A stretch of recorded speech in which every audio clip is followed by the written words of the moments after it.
Hi అండి, మీరందరూ బాగున్నారా? ఈరోజు మనం దోసకాయ మటన్ వండుకోబోతున్నామండి. అవునండి, ఇదైతే చాలా టేస్టీగా ఉంటుంది. మాకైతే చాలా ఇష్టం, అందుకే మీతో షేర్ చేసుకుంటున్నాను. ఇది మీరు కూడా ట్రై చేసి తప్పకుండా ఎంజాయ్ చేయండి. ఫస్ట్ దోసకాయని తీసుకుని దాన్ని పీల్ ఆఫ్ చేసుకుని ఇలా చిన్న చిన్న ముక్కలుగా కట్ చేసుకుని పెట్టుకుందాం. ఇప్పుడు మనం ఒక గిన్నెలో మటన్ యాడ్ చేసుకుని దాంట్లో పచ్చిమిర్చి, ఉల్లిపాయ ముక్కలు, కరివేపాకు, ఇంకా ఫ్రెష్గా దంచి పెట్టుకున్న అల్లం వెల్లుల్లి ముద్ద, ఇంకా దాంట్లోనే కారం. ఇక్కడ నేను కేజీ మటన్ తీసుకున్నానండి. దాంట్లోకి 3 టేబుల్ స్పూన్ల కారం, 2 టేబుల్ స్పూన్ల ఉప్పు వేసుకున్నానండి. దాంట్లోనే కొంచెం ఆయిల్ వేసుకుని ఇది బాగా కలుపుకోవాలండి. పాత రోజుల్లో అయితే అమ్మమ్మ వాళ్ళు ఇలాగే బాగా కలిపి పెట్టేవాళ్ళండి.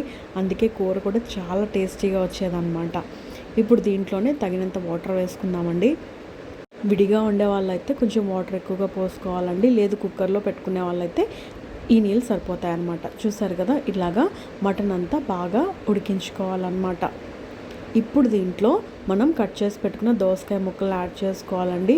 ముందుగా వేసుకోకూడదు, ఎందుకంటే అవి మెత్తగా అయిపోతాయి అన్నమాట. ఇవి వేసుకుని ఒక పావు గంట సేపు ఉడికించుకుంటే మన యమ్మీ మటన్ దోసకాయ కూర రెడీ అయిపోతుంది. చూడండి, దోసకాయ ముక్కలు ఇలాగ కలర్ మారాలన్నమాట.